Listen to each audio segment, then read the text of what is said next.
우리가 고난주간을 마치고 또 부활주일을 은혜 가운데 마치고 이제는 우리가 예수 그리스도의 십자가의 복음을 아주 힘차게 전해야 됩니다. 아멘이십니까? 그래서 끊임없이 예수 복음, 그 피 묻은 복음을 우리가 전해야 될 그런 사명이 있습니다. 그 예수의 십자가의 복음을 증거하기 위해서는 내 자신이 죄사함 받고 확실하게 구원받았다는 사실을 내가 확신해야 돼요. 아멘이십니까? 한 영혼이 예수 그리스도를 개인적으로 만나서 구원받는다는 것은 참으로 엄청난 축복이요, 엄청난 특권이요, 엄청난 하나님의 은혜입니다. 그런데 교회 다니는 사람들 가운데 어떤 사람은 구원받지 못했으면서도 구원받았다고 착각하며 살아가는 사람도 있습니다. 장로교회든 침례교회든 감리교회든 교회나 어떤 교파의 구원이 있는 것이 아닙니다. 오직 예수 그리스도께만 구원이 있다는 사실입니다. 교파에 관계없이 십자가 복음을 바르게 전하는 교회라면 그 교회를 통해서 많은 사람이 구원받고 또 구원의 확신을 가지고 기쁨으로 살아가게 되는 것입니다.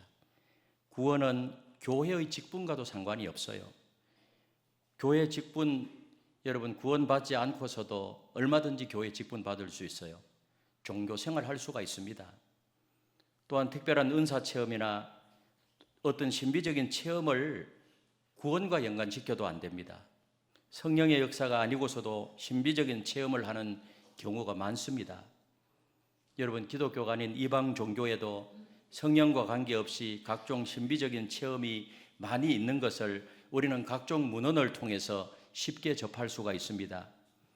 그렇다면 어떻게 하면 구원받을 수가 있고 구원받았다면 우리의 구원을 어떻게 확신할 수가 있는가? 디모데전서 2장 4절에 보니까 이런 말씀을 합니다. 같이 읽겠습니다. 시작. 하나님은 모든 사람이 구원을 받으며 진리를 아는 데 이르기를 원하시느니라. 사람은 누구나 나름대로 소원이 있어요. 여러분들의 소원은 무엇입니까? 소원이 없는 사람은 아무도 없어요. 그런데 우리 하나님께서 소원이 있어요. 우리의 소원과 하나님의 소원은 다릅니다. 하나님의 소원은 바로 우리가 구원받아 우리가 하나님의 자녀가 되는 것입니다. 우리 하나님은 많은 자녀를 갖고 싶어 하십니다. 하나님은 우리를 사랑하시며 우리가 구원받기를 원해요. 그래서 이 지구촌에 있는 수많은 영혼들이 죄사함 받고 예수 믿어서 하나님의 자녀가 되는 그것을 하나님은 원하세요. 우리 주님의 비전도 바로 그것이었습니다. 그렇다면 왜 모든 사람이 구원을 받지 못하고 영생을 얻지 못하는 것일까요? 도대체 왜 그럴까요? 단적으로 말하면 그것은 바로 죄 때문입니다. 죄의 장벽이 하나님과 사람 사이를 가로막고 있기 때문에 하나님께로 나가지 못하는 것입니다. 여러분, 죄가 있으면 하나님의 존전에 설 수가 없어요. 그러나 하나님의 아들이신 예수 그리스도는 온 세상의 죄를 위하여서 십자가에 죽으시고 부활하셨습니다. 2000년 전에. 이것은 역사적인 사건이요 객관적인 사실입니다. 여러분, 예수님이 2000년 전에 십자가에서 죽으시고 부활하셨다는 사실을 여러분들은 믿으십니까? 객관적인 사실로 믿으세요? 그러나 그것이 객관적인 사실로 내 머리로 이해하는 것으로 끝나서는 안 돼요. 나에게 주관적으로 그것이 내 것으로 믿어져야 된다는 거예요. 하나님의 구원 사건, 예수님이 이루어 놓으신 엄청난 구원을 그것을 나에게 내 것으로 받아들여서 이루어져야 돼요. 그런데 거듭나게 해서 우리가 구원받게 하시는 분은 사실은 내 의지로 되는 것은 아니에요. 그것은 성령 하나님이 역사하셔야 돼요. 성령은 그런데 그냥 역사하는 것이 아니고 성령 하나님은 말씀을 통해서 역사하세요. 이 놀라운 은혜, 객관적으로 이루어 놓으신 그 하나님의 은혜를 나의 것으로 받아들이는 것을 성령님이 하시는데 무엇을 통해서 하신다고요? 말씀을 통하여. 그러므로 성령 하나님은 하나님의 말씀과 더불어 역사하십니다. 그래서 베드로 사도는 베드로전서 1장 23절에서 이렇게 말씀해요. 우리 같이 한번 읽겠습니다. 시작. 너희가 거듭난 것은 썩어질 씨로 된 것이 아니요 썩지 아니할 씨로 된 것이니 살아있고 항상 있는 하나님의 말씀으로 되었느니라. 여러분, 우리가 거듭난 것은 뭘로 되었다고요? 항상 살아있는 하나님의 말씀으로 되었느니라. 그래서 말씀이 중요한 것입니다. 뿐만 아니라 예수 그리스도를 믿을 수 있는 믿음도 말씀을 통해서 생겨요. 그 믿음이 어떻게 생기느냐? 그냥 생기는 것도 아니에요. 그냥 묵상한다고 되는 것도 아니에요. 그 하나님의 말씀을 통해서, 말씀을 들음으로 내 믿음이 생깁니다. 로마서 10장 17절에 보니까 그렇게 말씀하고 있습니다. 같이 읽겠습니다. 시작. 그러므로 믿음은 들음에서 나며 들음은 그리스도의 말씀으로 말미암았느니라. 이 말씀을 자꾸 들어야 돼요. 구원이란 간단하게 말하면 죄 용서인데, 예수님께서 우리 죄를 대신해서 죄값을 완전히 치루시고 완전히 갚으셨습니다. 그것도 언제요? 2000년 전에. 그래서 시편 103편 12절에 보면 이런 말씀을 해요. 동이 서에서 먼 것 같이 우리의 죄가를 우리에게서 멀리 옮기셨으며. 동이 서에서, 우리 이스라엘 지도를 보면은요, 동쪽에서 서쪽에 나오는데, 동이 서에서 먼 것 같이, 이 말은 무슨 말인가 하면 끝과 끝이라는 거예요. 끝과 끝이 얼마나 멀어요. 동이 서에서 먼 것 같이 우리의 죄과를 우리에게서 멀리 옮기셨으며. 누구를 통하여? 예수 십자가를 통하여 멀리 옮기셨어요.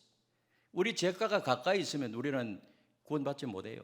그리고 미가서 7장 17절에 보니, 19절에 보니 이렇게 말해요. 미가서 7장 19절을 같이 읽겠습니다. 시작. 다시 우리를 불쌍히 여기셔서 우리의 죄악을 발로 밟으시고 우리의 모든 죄를 깊은 바다에 던지시리라. 또 어떻게 한다고요? 우리의 죄악을 발로 밟으시고 우리의 모든 죄를 깊은 바다에 던지시리라. 동이서에서 먼 것처럼 우리 죄를 멀리 옮기셨고 우리의 죄악을 발로 밟으시고 깊은 바다에 던져버렸다. 여러분, 이 구절의 의미를 여러분 이해하실 수 있겠습니까? 여러분의 죄가 그렇게 처리되었다는 거예요.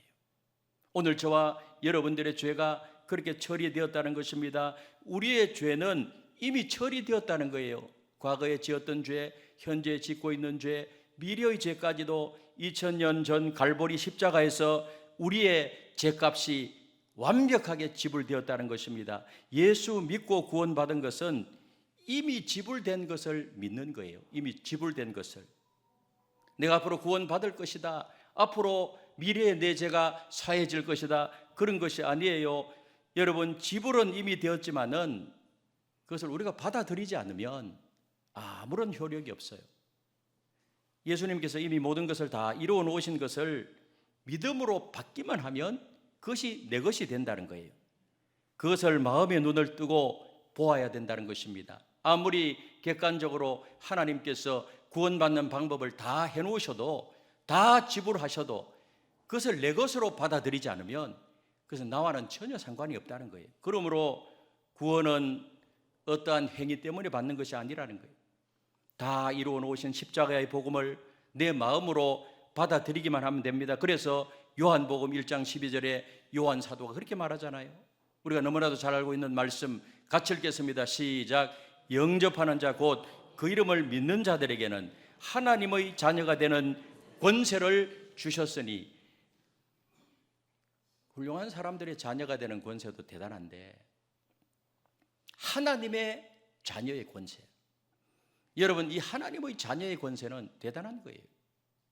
하나님 나라를 우리가 상속받고요, 엄청난 거예요. 그런데 하나님의 자녀됨의 권세가 어떻게 할 때? 영접하는 자 곧 그 이름을 믿는 자들에게. 그래서 영접이라는 건 단순히 그저 입으로 영접 기도를 따라하는 것, 그것을 의미하는 것도 아니에요. 때로는 그 기도해야 되죠. 전에도 말했지만은 영접이라는 것은 전인격적으로 예수님을 믿는 것입니다. 지정의 예수님을 머리로 이 하나님의 구원 사건을 다 이해하고 내 마음으로 믿고 그리고 결단하고 믿어줘야 되는 거예요. 그래서 구원받는 방법에 대해서 이것을 구체적으로 정리하게 되면 이래요. 굉장히 중요합니다. 첫 번째로는 먼저 죄인임을 인정하고 회개해야 됩니다. 어떻게 해야 된다고요? 내가 죄인임을 인정하고 회개해야 돼요. 우리는 하나님 앞에서 철저하게 부패하고 타락한 죄인이에요. 그래서 칼빈주의 5대 교리에 보면 전적 타락, 전적 무능이에요. 아담과 하와가 죄를 짓고 난 이후에 모든 인간은 죄로 오염이 되어 있어요. 선한 자가 없어 전적 타락, 전적 무능. 그래서 사람들 속에서 죄가 나오는 거예요. 여러분, 우리 속에서 나오는 죄가 어떤 것들이 있죠? 마가복음 7장 20절에서 23절에 보니까 이렇게 말씀합니다. 같이 한번 읽어보겠습니다. 시작. 또 이르시되 사람에게서 나오는 그것이 사람을 더럽게 하느니라. 속에서 곧 사람의 마음에서 나오는 것은 악한 생각 곧 음란과 도적질과 살인과 간음과 탐욕과 악독과 속임과 음탕과 질투와 비방과 교만과 우매함이니 이 모든 악한 것이 다 속에서 나와서 사람을 더럽게 하느니라. 그리고 갈라디아 5장 19절에서 21절에도 보니까 동일한 관점에서 이렇게 말해요. 같이 읽겠습니다. 시작. 육체의 일은 분명하니 곧 음행과 더러운 것과 호색과 우상숭배와 주술과 원수 맺는 것과 분쟁과 시기와 분냄과 당짓는 것과 분열함과 이단과 투기와 술취함과 방탕함과 또 그와 같은 것들이라. 전에 너희에게 경계한 것 같이 경계하노니 이런 일을 하는 자들은 하나님의 나라를 유업으로 받지 못할 것이요. 여기 뭐라 그래요? 이런 일을 행하는 자들은 하나님의 나라를 유업으로 받지 못할 것이요. 하나님 나라 들어가지 못한다는 거예요. 로마서 1장 28절에서 32절에도 보니까 또한 마음에 하나님 두기를 싫어하며, 우리의 마음속에 하나님 두기를 싫어하게 되면 온갖 죄악이 우리의 속에서 나온다는 거예요. 여기 언급된 죄 중에서 하나도 해당되지 않는 분 계세요? 아마 없을 거예요. 어떤 사람이 이렇게 할지 몰라요. 다른 죄는 몰라도 적어도 저는 살인은 하지 않았습니다. 그렇게 말할지 모르겠어요. 여러분, 과연 여러분들은 살인하지 않았습니까? 요한일서 3장 15절에 보니 이렇게 말씀해요. 같이 한번 읽어보겠습니다. 시작.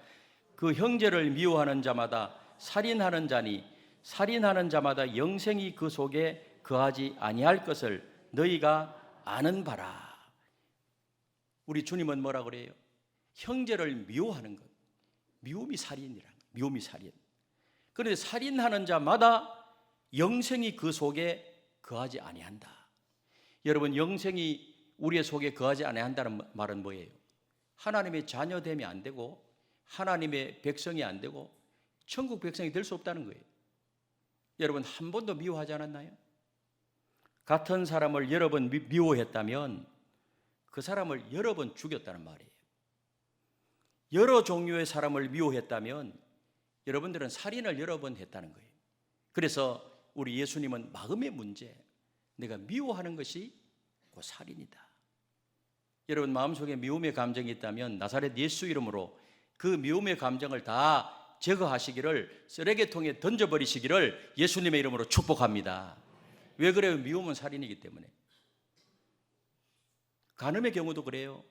세상에서 일반적으로 생각하는 간음은 불법적인 성관계예요. 하지만 하나님은 뭐라 그래요? 마태복음 5장 28절에 보니 같이 읽겠습니다. 시작. 나는 너희에게 이르노니 음욕을 품고 여자를 보는 자마다 마음에 이미 간음하였느니라. 여러분, 남자나 여자를 볼 때 한 번도 음욕을 품어본 경험이 없습니까? 아마 그런 사람이 있다면 그 사람은 천사일 거예요. 이미 간음하였느니라. 사람 앞에서는 숨길 수 있을지 모르겠습니다. 하지만 어디에나 계신 하나님, 모든 것을 다 아시는 하나님, 그 앞에서 숨길 수 있는 것은 아무것도 없습니다. 여러분, 세상에서는 죄를 짓고도 발각되지 않을 수도 있어요. 그래서 들킨 죄인, 안 들킨 죄인 그런 표현을 쓰잖아요. 하지만 하나님께 발각되지 않을 죄는 하나도 없어요. 세상의 모든 것이 하나님 앞에서 벌거벗은 것처럼 다 드러난다고 히브리서 4장 13절에 말씀하고 있습니다. 여러분이 진정으로 구원받는 감격을 맛보시기를 원하십니까? 그렇게 되려면 여러분은 하나님 앞에서 볼 때 철저히 부패하고 타락한 죄인임을 내 마음속 깊이 인정해야 된다는 거예요. 인정해야 된다.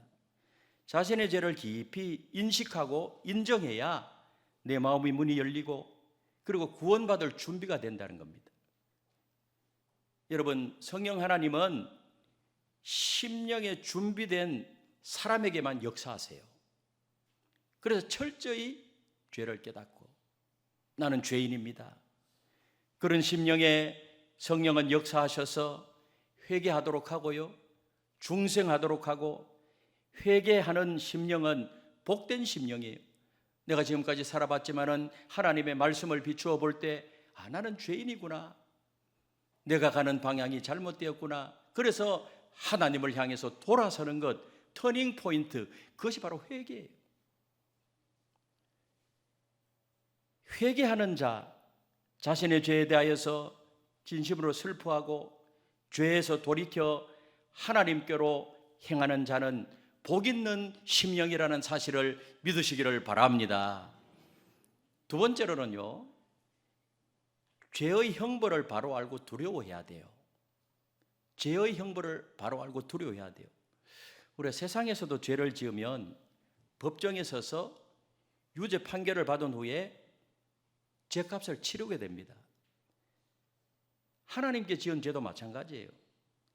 죄는 반드시 처벌받아야 한다는 것이 하나님의 공의예요. 우리 하나님은 사랑의 하나님이시면서 공의의 하나님이에요. 반드시 처벌받는다.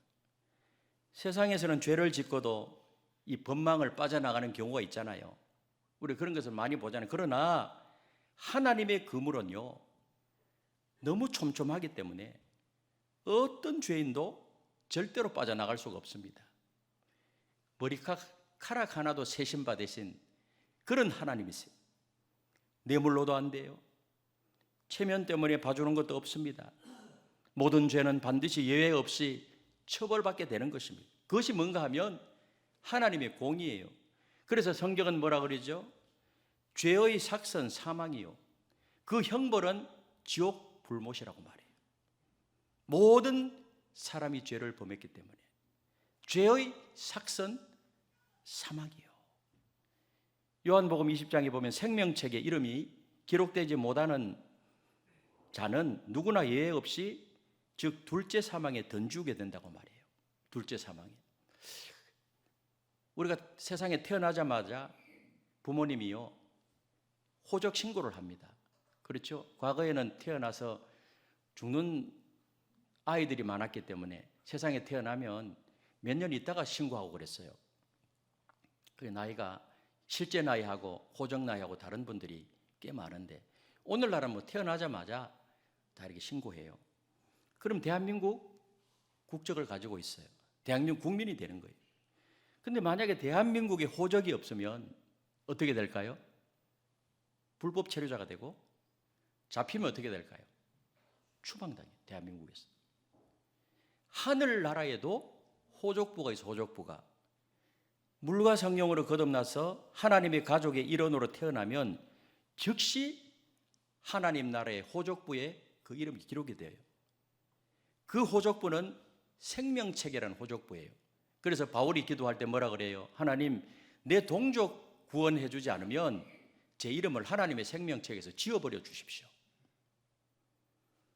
여러분의 이름은 하늘나라 호족부에 다 기록되어 있습니까? 이렇게 아멘 이렇게 흐려서 되겠어요? 다시 질문할게요. 여러분들의 이름은 하나님 나라 생명책에 내 이름 석자가, 여러분 이름 석자가 그 생명책에 기록되어 있으십니까? 그래도 약해요. 확실해요? 추워도 의문의 여지가 없으십니까?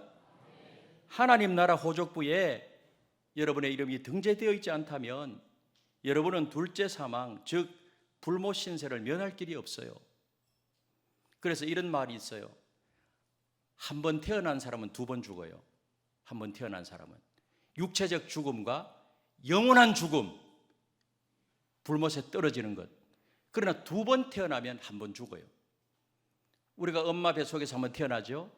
그 다음 예수 믿어서 거듭나요. 중생돼요. 거기서 태어난다 그래요. 그러면 육체적 죽음만, 그 육체적 죽음마저도 천국으로 들어가는 것이에요. 여러분은 다 두 번 태어나고 한 번 돌아가시기를 바랍니다. 어디로 돌아가요? 천국으로 돌아가시기를 바랍니다. 그런데 요한계시록 21장에 보면 둘째 사망에 들어갈 수 있는 자격 요건을 말해요. 지옥에 들어갈 수 있는 자격이 뭔지 아십니까? 둘째 사망 분명하게 열거하고 있는데 요한계시록 21장 8절에 보니까 이렇게 말씀합니다. 우리 같이 한번 읽어보겠습니다. 시작. 그러나 두려워하는 자들과 믿지 아니하는 자들과 흉악한 자들과 살인자들과 음행하는 자들과 점술가들과 우상숭배자들과 거짓말하는 모든 자들은 불과 유황으로 타는 못에 던져지리니 이것이 둘째 사망이라. 둘째 사망, 불과 유황으로 타는 그 끔찍한 그곳으로 들어갈 수 있는 자격 요건이 뭐예요? 지금 읽은 이 말씀이에요. 여러분은 죽음과 죽음 이후가 두렵지 않습니까? 여러분들은 누구를 미워해 본 적이 있습니까? 다른 여자에 대해서 음욕, 불순한 생각을 한 번이라도 해본 적이 있습니까? 여러분들은 도덕적으로 완벽하게 살고 계십니까? 무당이나 점쟁이를 찾아가서 도움을 받은 적은 없습니까? 하나님이 금지하는 대상에게 절한 적이 한 번도 없습니까? 여러분은 무덤이나 죽은 자를 향해서 절한 적이 한 번도 없나요? 여러분이 지금까지 거짓말이라고는 한 번도 한 적이 없다고 말할 수 있어요? 우리나라 사람들은 거짓말을 좀 잘하는 편이에요. 그건 별로 죄로 생각하는데 거짓말도 죄예요. 거짓말도. 위에 열거한 죄 중에서 하나라도 해당된다면 여러분은 영락없이 불과 여왕으로 타는 불못 지옥으로 떨어질 수밖에 없다는 거예요. 죄가 조금이라도 있으면 우리는 하나님의 존전에 설 수가 없어요. 천국 갈 수가 없단 말이에요. 쉽게 말해서. 그런데 성경에 나타난 지옥에 관한 몇 가지 사실을 우리가 분명히 알아야 되는데 지옥은 어떤 곳인가? 비유적인 표현으로 지옥을 설명하는데요. 지옥은 불못이에요. 그것도 그냥 불못이 아니라 유황이 함께 타는 곳이라는 거예요. 굉장히 뜨거운가 봐요. 그리고 지옥에서는 고통만 당할 뿐 절대로 죽을 수가 없다. 그 고통은 영원하며 한 번 지옥에 들어가면 다시 빠져나올 수가 없어요. 이런 곳 얼마나 끔찍한 곳인지 우리가 눈을 감고 조금이라도 마음속에 한번 그려보세요. 저는 요즘은 안 갑니다만 과거에 한정막 그런 데 가면 불가마 아세요? 불가마? 한 번도 들어가 본 적이 없어요? 불가마 이런 데 들어가면 30분도 못 있어요. 너무 뜨거워가지고. 그러나 아무리 뜨거워도 내가 나오고 싶으면 나올 수 있잖아요. 근데 만약에 바깥에서 누가 문을 닫아 걸어버려. 그럼 어떻게 될까요?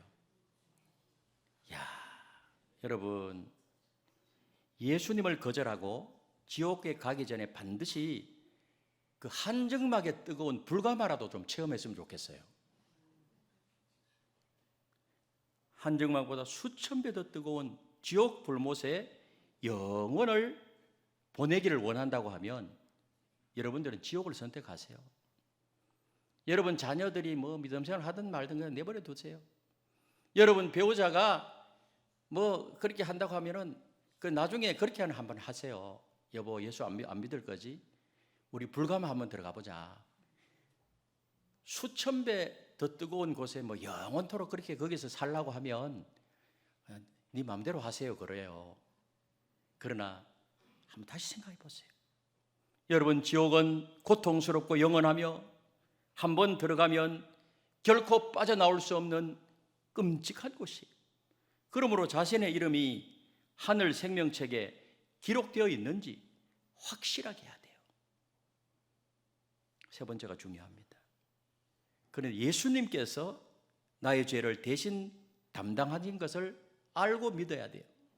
여러분 예수님께서 이런 모든 나의 죄를 담당했다는 사실을 알고 믿어야 될 줄로 믿습니다. 우리가 맨 먼저 알아야 할 것은 사람이 구원받아 천국 가는 것은요, 자신의 노력과 행위와는 아무런 상관이 없어요. 자기 힘으로 내가 구원받고 천국 간다, 하나님의 자녀 된다, 내가 구원받는다, 만약에 그렇게 생각한다고 하면 첫 단추부터 잘못 끼운 거예요.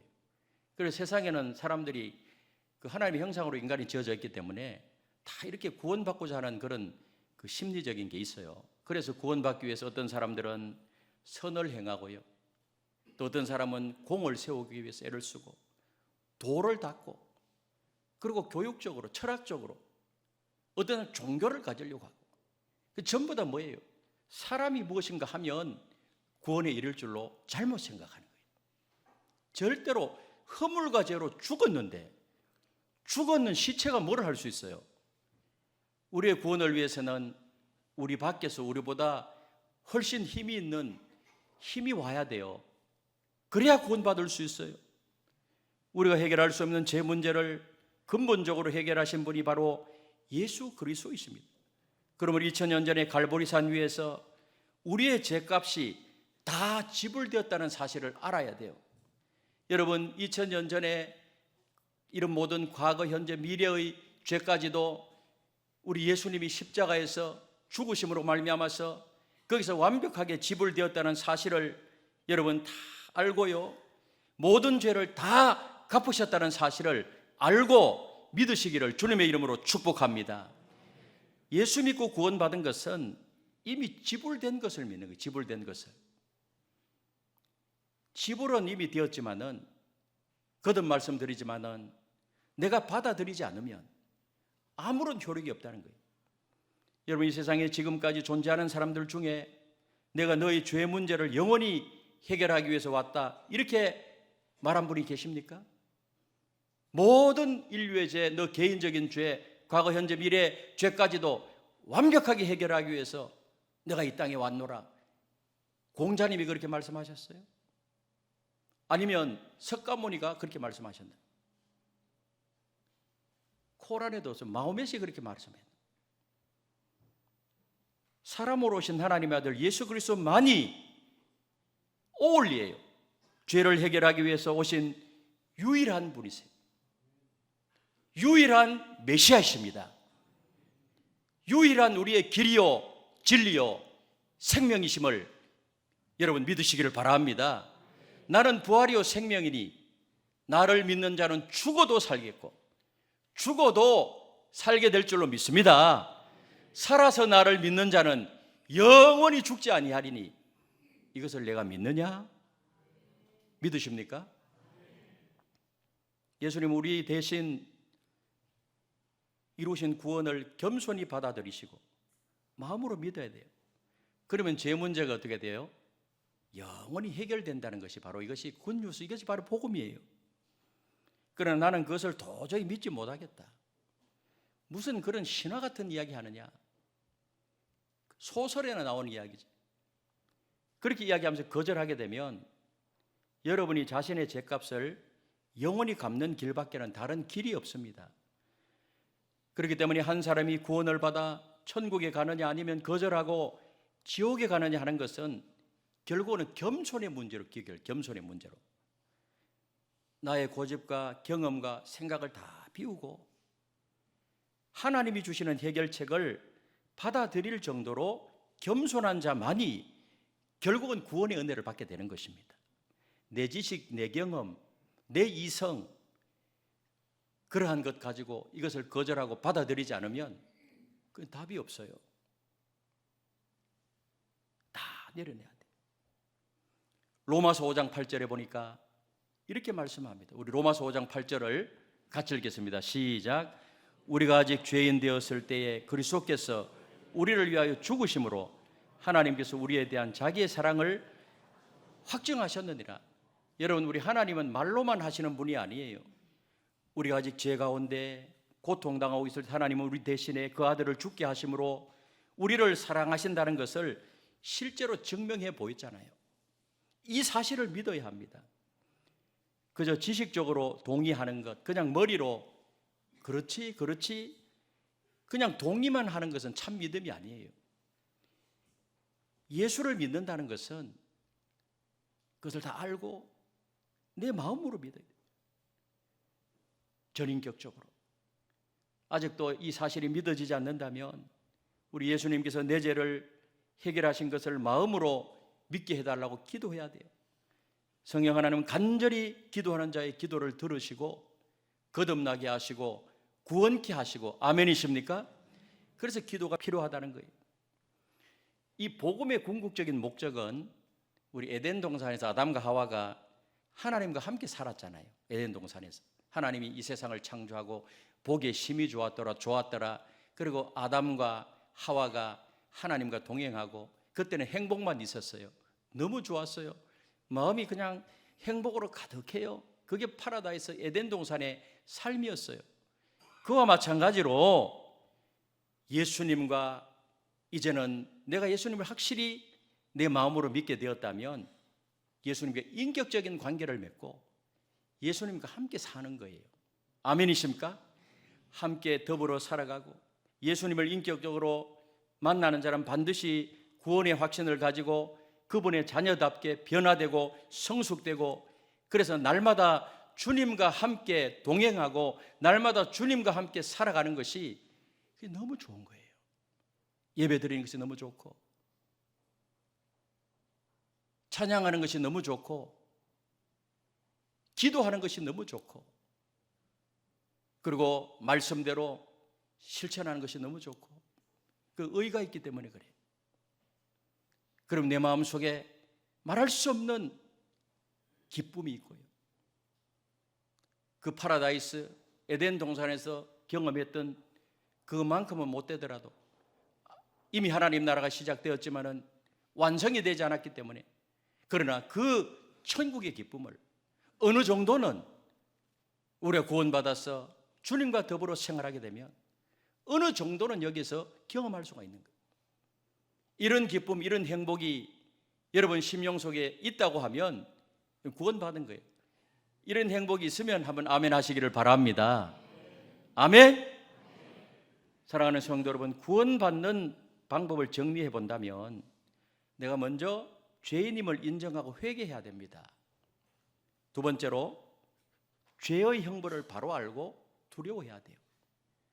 그리고 마지막으로 우리 죄를 대신 담당하신, 내 죄를 완벽하게 담당하신 예수님을 알고 마음으로 믿어야 돼요. 아멘. 그러면 우리가 때로는 죽음도 생각하고, 우리가 죽음 생각하는 건 왜 해요? 오늘 잘 살기 위해서. 미래에 들어갈 천국을 우리가 소망하는 것은 왜 그렇게 소망해요? 오늘 내가 잘 살기 위해서. 오늘이 중요해요. 왜 오늘 감사해야 될까요? 지금 감사하지 않으면 여러분 돌아가실 때도 감사 안 해요. 지금 늘 감사하고 살면 돌아가실 때 감사해요. 아멘. 그 삶의 현장은 과거, 현재, 미래가 있지만은 현재가 제일 중요해요. 현재 소망 가운데서 오늘 잘 살기 위해서, 오늘 행복하기 위해서, 오늘 힘차게 살기 위해서. 오늘 막 짜증내고 신경질 부리고 내가 오늘 불행하면 내일 또 불행해요. 반복돼요. 돌아가실 때는 더 힘들어요. 그러나 오늘 행복하면, 주님과 동행하는 것이 너무 기쁘면 내가 이 땅의 삶을 마감할 때도 감사해요. 아멘이십니까? 주님과 동행하는 삶이에요. 제가 늘 강조하는 것이 바로 그거예요. 신앙생활은 행복해야 된다. 믿음 생활은 행복해야 된다. 교회 성도님들끼리 말 잘못해서 스트레스 받지 마시고, 교회는 작은 천국이에요.